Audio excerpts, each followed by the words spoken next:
నంద్యాల ఉప ఎన్నికల పోరు రోజురోజుకు వేడెక్కుతోంది. తెదేపా అభ్యర్థి భూమా బ్రహ్మానందరెడ్డి ఇంటింటికి తిరిగి ప్రచారం చేస్తున్నారు. ఓటర్ల వద్ద నేరుగా వెళ్లి సమస్యలు తెలుసుకుంటున్నారు. భూమా నాగిరెడ్డి ఆశయాలు నెరవేర్చడమే లక్ష్యమంటున్నారు.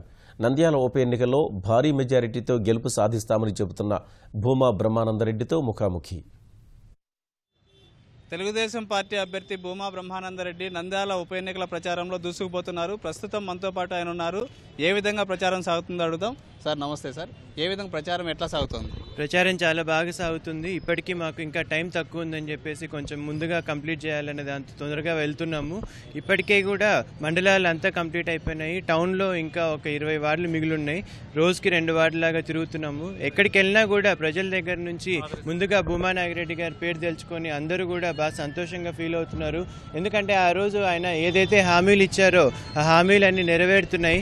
2014 ఎన్నికల్లో బాబాయ్ కూడా ప్రజల వద్దకు వెళ్ళి డోర్ టు డోర్ చేసి అక్కడ ఉన్న సమస్యలు ఏంటని తెలుసుకొని ప్రధానంగా దానిలోంచి వచ్చినవే ఇల్లులు కానీ, రోడ్ వైడనింగ్ కానీ, ఇంకా వెలుగోడు పైప్ లైన్ కానీ, ఈ 3 శాంక్షన్ అవడంతో ముఖ్యంగా నంద్యాల పట్టణానికి ఉన్న మెయిన్ ఇబ్బందులు ఇవే కాబట్టి అవన్నీ శాంక్షన్ అయినందుకు ప్రజలు చాలా సంతోషంగా ఉన్నారు.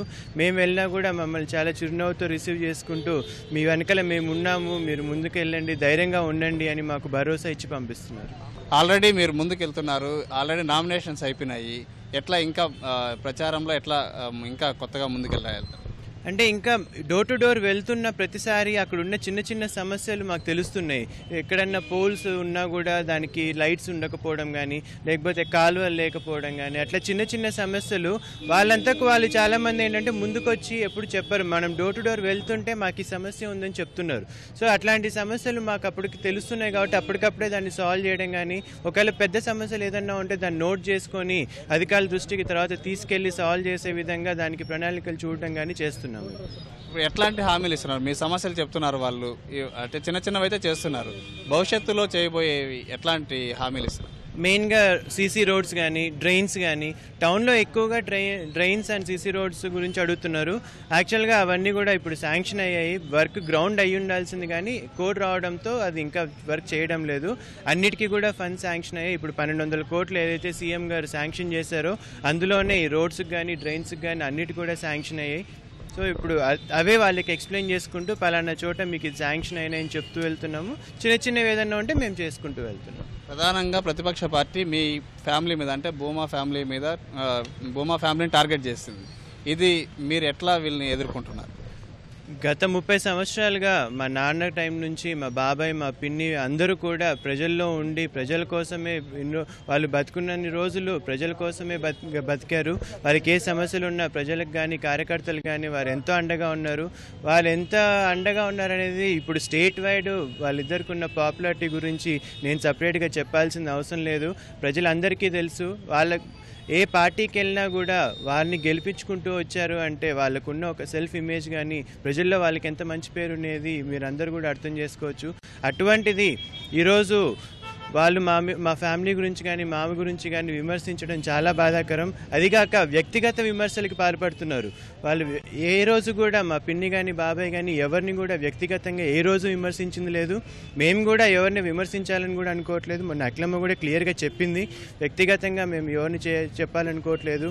ఈరోజు వాళ్ళు బయట నుంచి వచ్చిన లీడర్స్ అందరూ కూడా మాకేం వాళ్ళతో శత్రుత్వాలు లేవు, ఏమీ లేవు. వాళ్ళ గురించి మేము సపరేట్గా కామెంట్ చేయడానికి. వాళ్ళు కూడా వ్యక్తిగతంగా విమర్శలు చేయకుండా ఇక్కడికి వాళ్ళు వచ్చింది క్యాంపెయినింగ్కి వచ్చారు. క్యాంపెయినింగ్కి దాన్ని దృష్టిలో పెట్టుకొని వాళ్ళు ప్రజలకు ఏదైతే చేయాలనుకుంటున్నారో ఆ సమస్యల గురించి అవి చెప్పుకుంటూ ముందుకెళ్తే బాగుంటుందనేది వాళ్ళందరికీ కూడా నేను చెప్పదలుచుకున్నాను. యాక్చువల్గా మీరు భూమా నాగిరెడ్డి వారసుడిగా ముందుకొచ్చారు. ఈ భూమా నాగిరెడ్డి ఆశయాలను ఎట్లా తీసుకెళ్తారు? భూమా నాగిరెడ్డి గారు ఇప్పటికే ప్రజలకు ఏవైతే హామీలు ఇచ్చారో ఆ హామీలు అన్నీ నెరవేర్చడానికే మా ఫ్యామిలీ కానీ, మా కుటుంబం కానీ మేమందరం కూడా దానికోసమే అందరం కష్టపడుతున్నాము. ఇప్పటికీ సీఎం గారితో ఒప్పించుకొని రోడ్ వైడనింగ్ కానీ, 13,000 ఇల్లులు కానీ, పైప్ ఇవన్నీ శాంక్షన్ చేయించుకోవడం జరిగింది. బాబాయ్ ఉన్నప్పుడే 10,000 మందికి పెన్షన్లు కానీ, రేషన్ కార్డులు, భోజనాలు పెట్టి ఎక్కడ జరగనట్టు విధంగా బాబాయ్ ఆ రోజు చేశారు. తర్వాత బాబాయ్ చనిపోయిన తర్వాత శాంక్షన్ అయిన పెన్షన్స్ కానీ, రేషన్స్ కార్డ్స్ కానీ నేను కానీ శిక్లమ్మ ఇద్దరము వాళ్ళకి పంచుతున్నప్పుడు మేము కూడా బాబాయ్ లాగానే భోజనాలు పెట్టి పంచాము. సో అదేవిధంగా బాబాయ్ ఎలాగైతే వీళ్ళ ప్రజలకి సేవ చేస్తూ వచ్చారో మేము కూడా అదే విధంగా సేవ చేయాలనే దాంతోనే ముందుకెళ్తాం. ఫైనల్గా మీ గెలుపు అవకాశాల మీద మీరు ఏం చెప్తారు? మేము చాలా కాన్ఫిడెంట్గా ఉన్నామని, ఎందుకంటే ఇప్పుడు ప్రజల్లోకి వెళ్తున్నాము, అందరినీ పర్సనల్గా కలిసి వాళ్ళతో మాట్లాడుతున్నాము. వాళ్ళు మమ్మల్ని రిసీవ్ చేసుకునే విధానం కానీ వాళ్ళే మమ్మల్ని ఖచ్చితంగా ఇప్పుడు మిమ్మల్ని గెలిపించుకుంటాము అని చెప్పడము. ఇంకొకటి ఈ 2 సంవత్సరాలు 1.5 సంవత్సరం అనేది మా బాబాయ్ గెలుచుకొని ఆయన పీరియడ్ ఇది. సో ఆయన అకాల మరణం చెందడము ఈరోజు మామూలుగా అయితే అది ఇనామినస్గా ఇచ్చి ఉండొచ్చు, కానీ ఇవ్వకపోయినా కూడా ఇప్పుడు ప్రజల్లో ఆ 2 సంవత్సరాలు ఖచ్చితంగా భూమా నాగిరెడ్డి గారిదే. అది కాక ఆ అభివృద్ధి పనులన్నీ కూడా భూమా నాగిరెడ్డి గారి వల్లనే సాధ్యమైనాయని ప్రజలు కూడా భావిస్తున్నారు. ఖచ్చితంగా ఈ 2 సంవత్సరాల అభ్యర్థి భూమా నాగిరెడ్డి గారనే వాళ్ళు భావిస్తున్నారని మాకు ఓపెన్గా చెప్తున్నారు వాళ్ళు. సో ఇప్పుడు వాళ్ళు వేసే ఓటు భూమా నాగిరెడ్డి గారికి అర్పించే ఘన నివాళిగా వాళ్ళు భావించి వేస్తున్నారని మేము భావిస్తున్నాం. All the best sir.